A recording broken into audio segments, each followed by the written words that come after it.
Hello, it's Siân. Today I'm going to be talking about the essential skills for aspiring hair and makeup artists who want to work in the TV and film industry. If that sounds interesting to you, then stick around. So today I'm going to be giving my top 10 essential skills for anyone who's looking to build up kind of their experience in order to work in the TV and film industry. So before we get into it, I just would like to clarify that in the UK, the makeup department and the hair department are the same. So you will be expected to be able to produce the hair and the makeup for the production. Whereas in the USA, the departments are separate, so you can either specialise in makeup or hair. So I kind of encourage you to do some research into which aspect of it that you are either that you're stronger in or that you're more passionate about. You definitely can specialise. So if you are someone who absolutely loves working with wigs, then maybe live performances are more your type of gig. So definitely do your research, but of course play around and try all of it because you never know what aspect of it that you'll love the most. So let's get into it. Here are my top essential skills for hair and makeup artists. Number one is aging makeup. So even if you think of a film like Benjamin Button, for example, you're going to need to know how to show the progression of age. Sometimes you'll have a film where it'll cut to 2 years earlier just to kind of give more context about the story, and you're going to need to be able to display the physical appearance of time. So a really smart way, and one thing that you'll notice is most of the time the hair and makeup department will try and create that illusion of time passing using wigs. So yeah, I think aging makeup is definitely a skill that is worth having. You're not going to need to do the extreme. So like if it comes to having a child look like an 80-year-old, that's not going to be your department. That is going to be created in the post edits. But if it's like 2 years, 6 months, then that's definitely going to be your department. Do your research, watch films, read blogs. How can you create those looks? Number two is camouflage. So you're going to need to know the basics of camouflage. If your lead actor comes in one day and they've been out the night before and they've got a cut on their face or they've got a bruise developing, then you're going to need to know how to camouflage that for screen. If it's a big wound, obviously it just won't even be possible, or it'll have to happen in post. But if it is something as simple as a scar that you'd like to cover up or some discoloration, then that's going to be down to you. So I really urge you to kind of do your research on camouflage makeup. You can get really good grease palettes, which is like thick kind of theatrical makeup, and you can create your bruises on yourself and then just practice trying to cover them up. Not like physical bruises, but using the palettes, you can, put some purples and greens and just like look into the colour theory behind, needing a yellow to cover up that purple before you even go in with a skin match colour. So that's another really important aspect. Number three is period makeup. So you're going to have to be really hot on your styles throughout the ages. So a really good way of doing this kind of research is by going to the library and getting books on the different eras and the hair and the makeup looks that were iconic during those times. It's good to understand why they use those products. So, if you go all the way back to the Elizabethan times where they put like full on white clay talc powder, some kind of thick, not good for skin makeup on their face, you've got to understand, well, why did they do that and kind of what impact did that have on their skin. So the more research you do, the more you'll find out that had a really bad impact on their skin, and they got to the point where they had to wear it because by wearing it it had damaged their skin. So it's kind of like, you need to know the classic iconic styles in terms of the 20s and the victory roles for the 40s, but you also need to like go way back and just kind of do some wider research about why those styles were popular at that time. The fourth essential skill for a hair and makeup artist is to know how to use wigs. So if you take Bridgerton, for example, the amount of wigs in that show is going to be ridiculous. And if you are working in the UK, that falls under our department.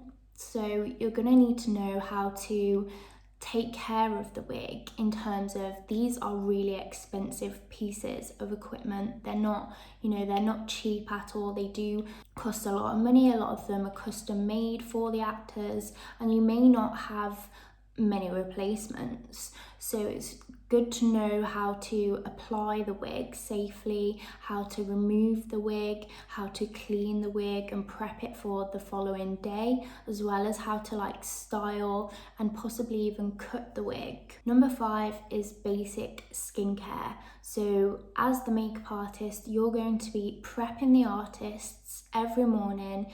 That means you need to know your basics. I'd say even go further than the basic cleanse, tone, moisturize. I'd really try and understand different skin types, how they react to different products, how they may react badly, and what to do if they do react badly, or if somebody has an allergic reaction to one of the products that you do put on their face, what's the best way to remove that product and calm the skin down. It's also important for the end of the day, when you do get the actors back in your chair and you need to remove the makeup, and make sure their skin has time to breathe overnight before they come back in the next day. Number 6 is knowing the difference between makeup for real life and makeup for camera. You're going to need to do some research on the equipment that professional crew members use, so the lights, the cameras and lenses. How does that impact the skin? What are the ingredients within your makeup products and your hair products? I know there are certain makeup products, take eyeshadow for example, that have reflective elements in them. Now, while that may look great in real life in the daytime, it may not work on camera, because if you've got these bright lights on the actor's face and then your makeup is just reflecting all over the place, then that's going to be something that distracts from the acting itself. Number 7 is hygiene and safety. So I spoke about this a little bit in my other videos about, being safe on set and not getting in crew members' ways. But this time I'm talking about general like equipment hygiene. You've got to think about, how are you going to ensure that the brushes that you're using have been sanitized between each actor that's coming in and out of your chair. You're going to need to know how to kind of avoid any situations where you've got glue running in somebody's eye, just like the basic kind of hygiene and safety, but it's worth doing your research on. Number 8 is contraindications. So I've touched on this slightly, but it's, if you have an actor that has more sensitive skin or is allergic to a certain product, there are quite a lot of people that have reactions to certain eyelash glues or adhesive glues. So if they are wearing a wig, you need to know that they've been patch tested for the glue that you are planning to use. Number 9 is product and tool knowledge. So again, I've kind of mentioned this already, but are there any ingredients within your makeup that are going to not react well to the lighting or the actor's skin? What kind of tools are best to recreate these period looks? So if you kind of, take a cat eye flick from the 50s, are your brushes perfect for that job? You're going to need to have such a wide range of makeup brushes, even like outside the range of what's available for makeup artists. Have a look at some nail technician brushes, like really fine artist brushes. Are you able to recreate these looks given everything in your kit?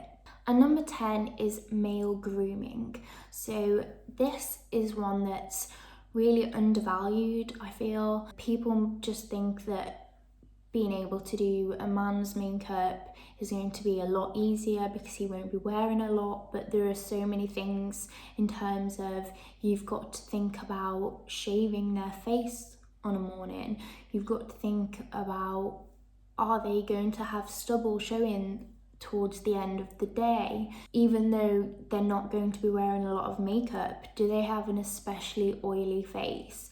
Are they going to be reflecting all over the place? How are you going to combat that? How are you going to groom their hair? So there's a lot of elements within male grooming that is just worth thinking about.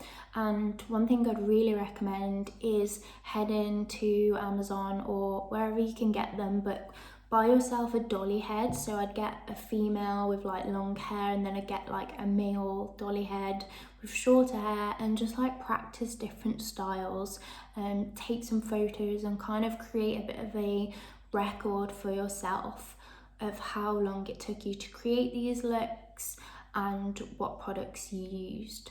So those are my top 10 essential skills for aspiring hair and makeup artists.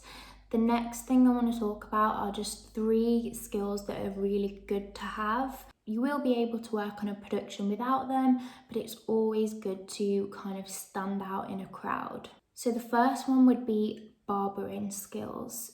As I mentioned with male grooming, not everybody has been trained how to do this specifically for men. So if you can do a short course, like a 2 or a 3 day course where you learn the basics of barbering, you learn how to maintain facial hair, that's really going to make you stand out. Number 2 is hairdressing. So like we've already spoke about, you are going to need to know how to dress the hair for different periods, how to apply and remove wigs, but it's also good to have a basic foundation in hairdressing. So I personally did do a year-long hairdressing course where I learned how to cut, style, and colour hair, and it definitely came in useful because as soon as you mention that you have that skill, you'll be able to pick up the jobs that other people that don't have that skill can't.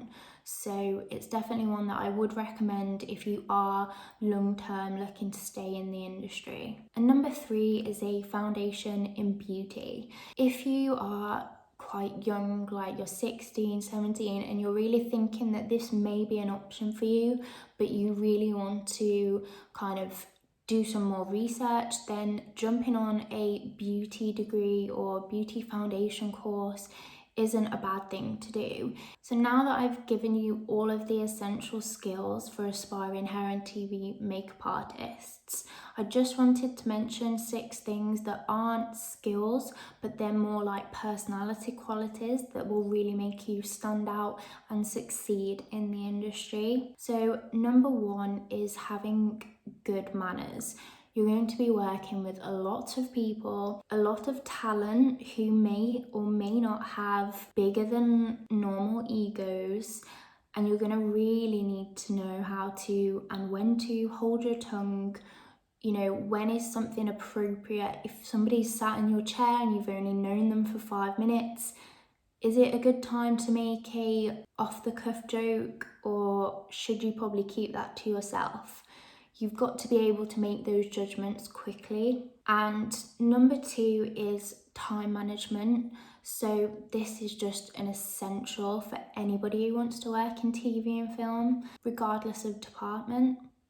Number 3 is organisation, especially if you're going to be starting from the bottom like I did. You're going to be going in as a junior or a trainee, and a lot of the jobs that you'll be doing for a while will be organising the room, organising the equipment, organising the talent. So that's a really essential skill that you need to have. Number 4 is really good communication skills. So kind of like the manners, this goes along with that too. Things happen very fast within the makeup department, you know. They may give you 100 background actors, but they'll want them in an hour. So you've got to be quick in reacting. If you're really engaged and a background actor walks past you and they've got like half a moustache peeling off, you've got to run up to them, apply and get out as soon as possible. So really be good at communicating, good at jumping in, good at being on point basically. Number 5 is you need to be able to work under pressure and work to deadlines. As I mentioned, you know, you're going to have tight deadlines, you're going to have early call times, you're going to have one too many actors in the chair, and you're just going to have to deal with it. And last but not least, you need to have passion and respect for the craft. You're going to be working with people that have dedicated their life to this industry and who have dedicated so much time to creating the films that we love. So you're going to have to show them the respect that they deserve. And also, you know, if you really love this industry, it should be very natural. That concludes my top essential skills for aspiring TV and hair and makeup artists. I really hope that you found some value in this video. If you do have any further questions, of course, just leave them in the comments. I really love to hear that my experience is useful and can provide some value. I'm always around, so if you do have any further questions, just leave them in the comments.